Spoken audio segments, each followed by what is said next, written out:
るセミの声が聞こえてるテレビつける日差しと真夏の芝居、もうそろそろおしまい時間なのさ。お開き暑くてもどうしようもない季節も恋しいと感じる頃には逃げるの勝手なもんさに言われた浜辺も今じゃこんなにも寂しい眺め。夜も更けたなら日差し恋しい、冬になるまた夏待ち遠しい。誘われる黄昏が夏の終わり悟らせる惑わせる季節にたばからただ遊ばれるやがて湧き出す夏への思い、過ぎてから感じても遅い。この季節も一定に何かそう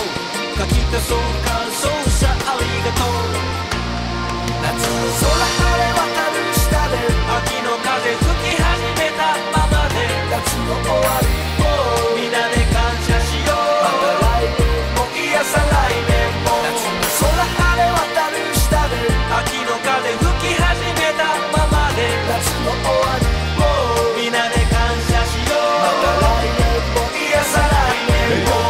厳しい暑さもうあとわずか、季節は巡りまた去りゆく夏が人恋しい黄昏に染まり、俺たちのそばにも夏の終わり。暑い暑いと言える日懐かしい暑さを忘れた秋風舞うたび、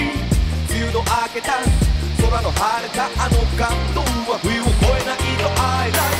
次の夏もしっかり熱く頼むよ、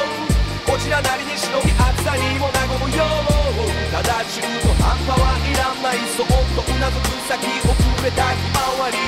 今年も祭り花火海山川さまざまな思い出残せて夏さまざま、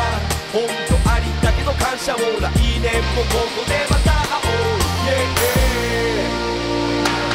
夏の空晴れ渡る下で秋の風吹き始めたままで夏の終わりをみんなで感謝しよう。また来年もいやさ来年も夏の空晴れ渡る下で秋の風吹き始めたままで夏の終わりを